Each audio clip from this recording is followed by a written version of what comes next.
In problem 2.7, we are asked to consider a particle with quantum number n moving in a one-dimensional box, revealing a particle in a box problem, and the box has length L.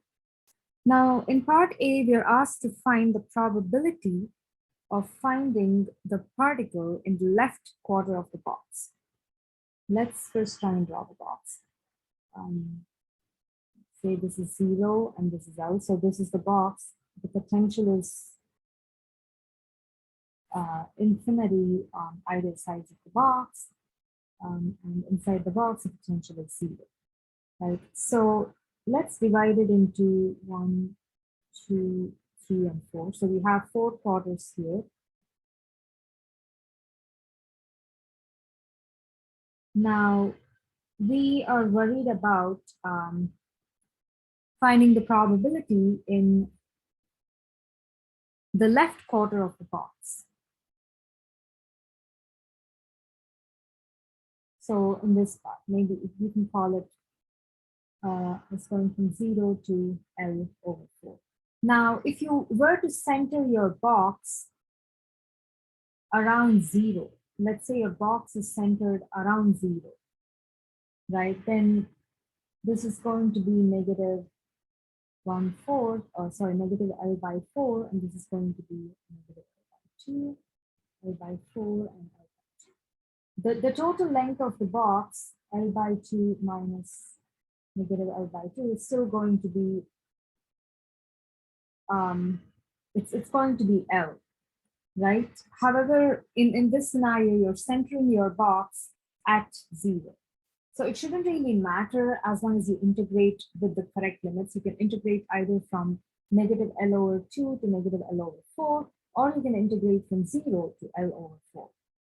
So as long as you set the integration limits correctly, you can compute the probability accurately either way. In any case, we care about finding the probability of finding the particle in the left quarter of the box. That is when x is between 0 and L over 4.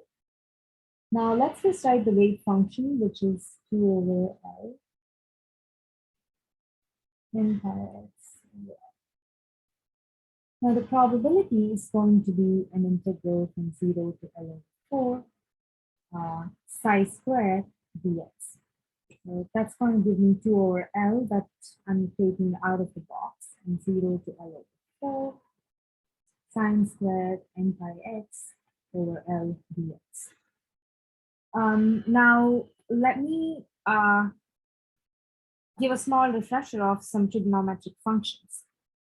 Let's say you have a cosine of an angle 2 times theta, where theta is an angle, and 2 times theta is just twice of that, so it's an angle.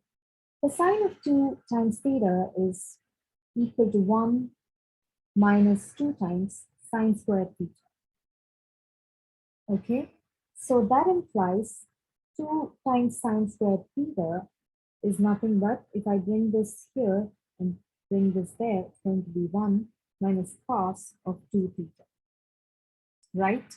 Now, I can write this as 1 over L times 0 to L over 4, 2 times sine squared n pi x over L dx, right? So here, this is of the form 2 sine squared theta, where theta is n pi x over L, right? So I can write this as 1 over L times integral 0 to L by 4, and I can substitute 2 times sine squared value with 1 minus cos 2 n pi x over L times dx, right? I can do that. Now, I can write this as 1 over L times, I'm going to split the integral over the difference. It's going to be 0 to L by 4 times 1 times cx, that is my times 0,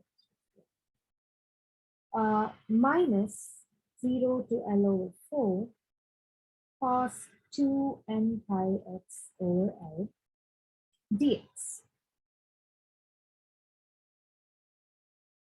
Now, integrating this is very easy, right? It's just going to be integral of dx is x.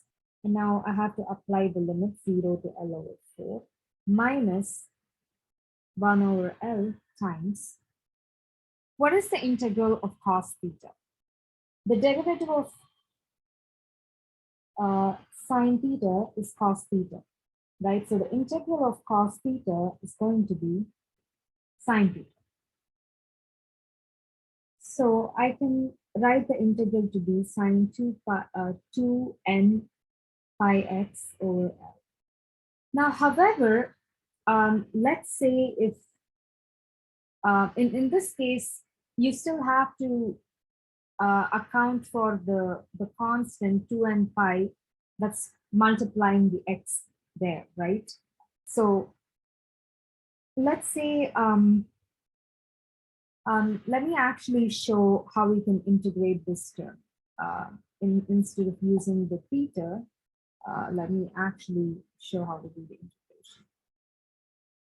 integration. So let's call 2n pi over L times x to be equal to y. Let's call it y, okay? That implies x is equal to y times L over 2n pi, right? Now, if I have to take a derivative, dx is going to be L over 2n pi times dy, right? Okay. Now, if I were to integrate cos 2n pi x over L dx, I can write it as cos y dx, right? If I'm integrating cos y, I need to integrate it with respect to y, right? So this should be written in terms of dy. Now we know what dx is from here. I'm going to write it as L over 2n pi times dy. So when I integrate it, I'm going to get L over 2n pi times integral of cos y is sine y. So this will be the integration, right? Now, if I were to integrate this term here, the cos value is going to be L over 2n pi, the one we showed here, times sine of 2n pi x over L. Now I'm going to apply the limits of integration from 0 to L over 4.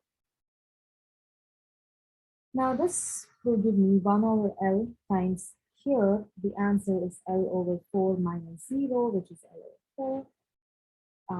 I'm actually gonna cancel out this L and this L, right? So that will just give me 1 over 2n pi times sine of 2n pi L over 4 times L minus sine of 0 is just 0, right? So I can cancel out L, 2 1s and 2 2s. Right, so this will give me, and here I can cancel out these L's. This will give me 1 over 4 minus 2n pi to the power, raised to the power negative 1 times sine of n pi over 2. So this is going to be the answer for part A. Now, moving on to part B. For what value of n is this probability a maximum?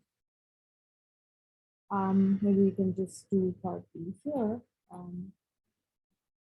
So we need to find for what value of n we're going to have a maximum probability, right? So the probability is 1 over 4 minus this. So you're basically subtracting some quantity here, right? 2n pi is a constant, so you can ignore that. You're basically subtracting, and 2 pi or 1 over 2 pi is a constant, basically subtracting something from this value, right? So the minimum value of sine function is -1, right? That's going to be the minimum value of sine function. So when you're subtracting something and you want the probability to be, if you want this to be a big quantity, and this is a constant, all you have to do is you need to subtract a small quantity, right? Subtract the smallest possible amount and no more than what you have to absolutely subtract.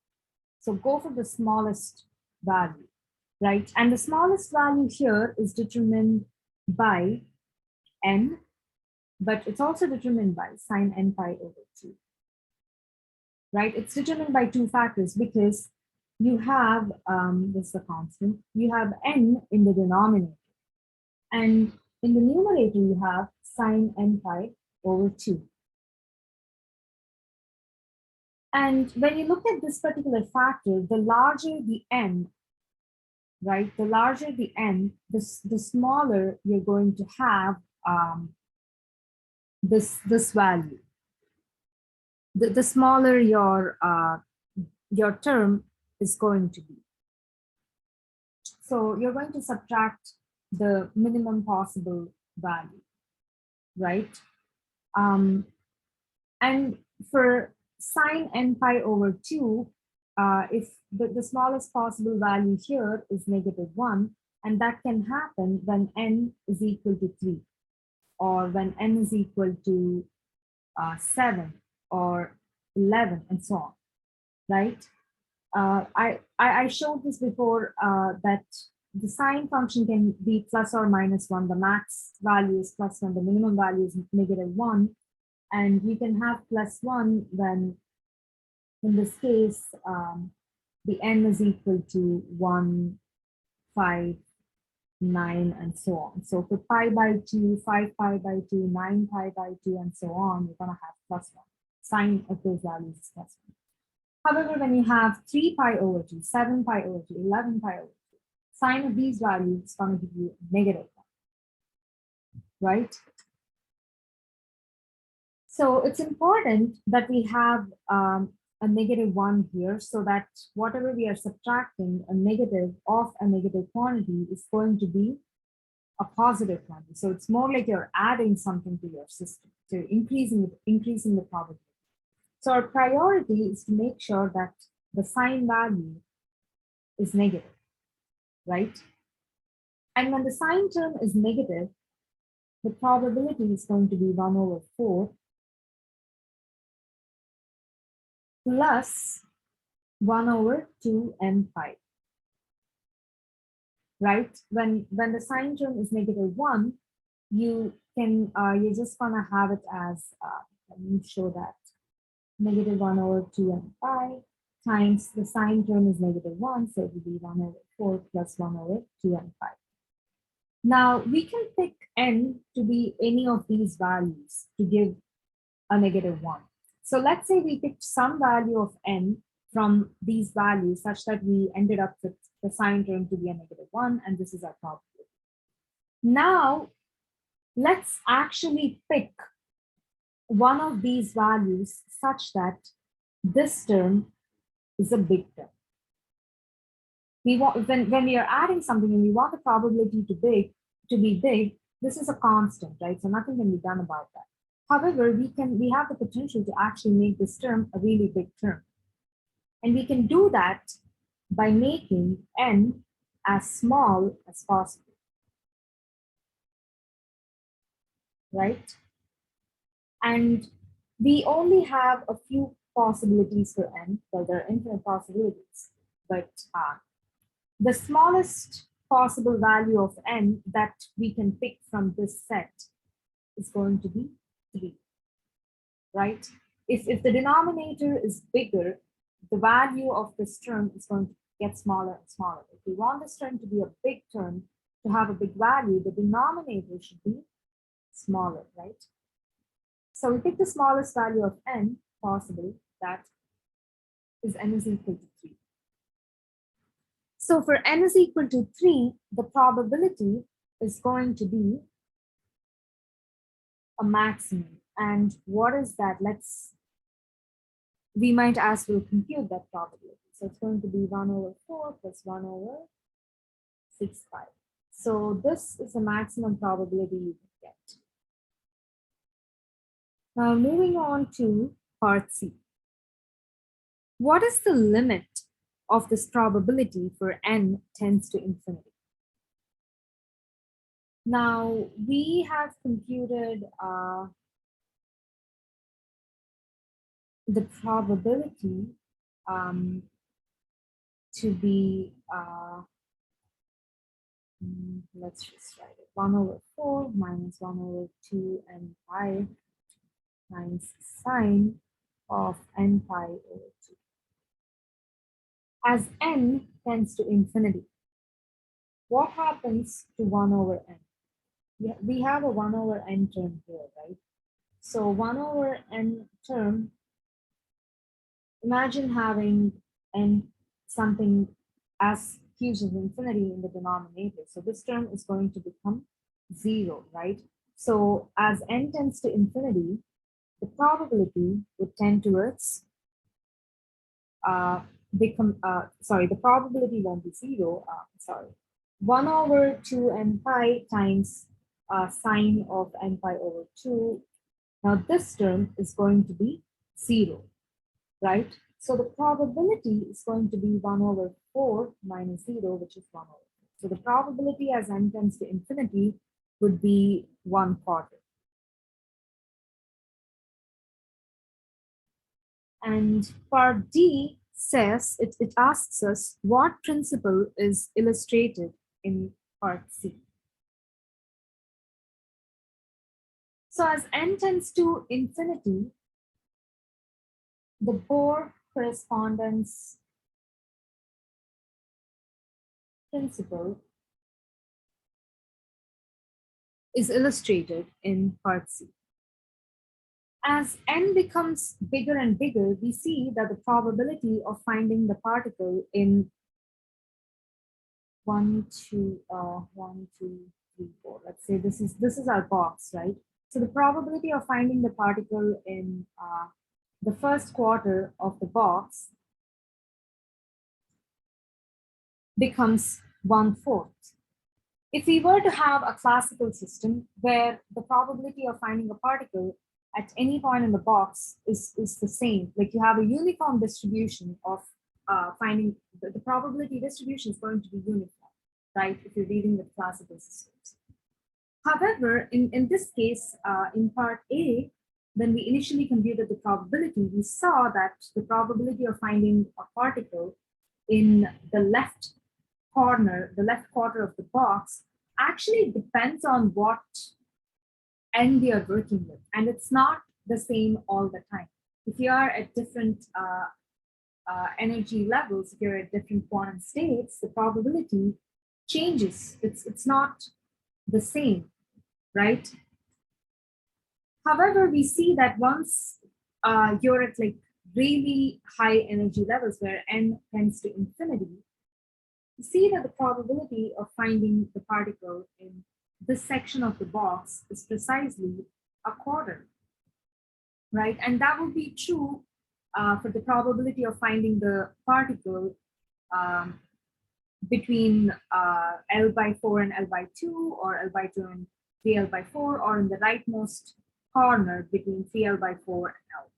So the probability of finding the particle in each quarter of the box is going to be precisely 1/4 as n tends to infinity, because when n tends to infinity, we see that we are moving towards the classical limit.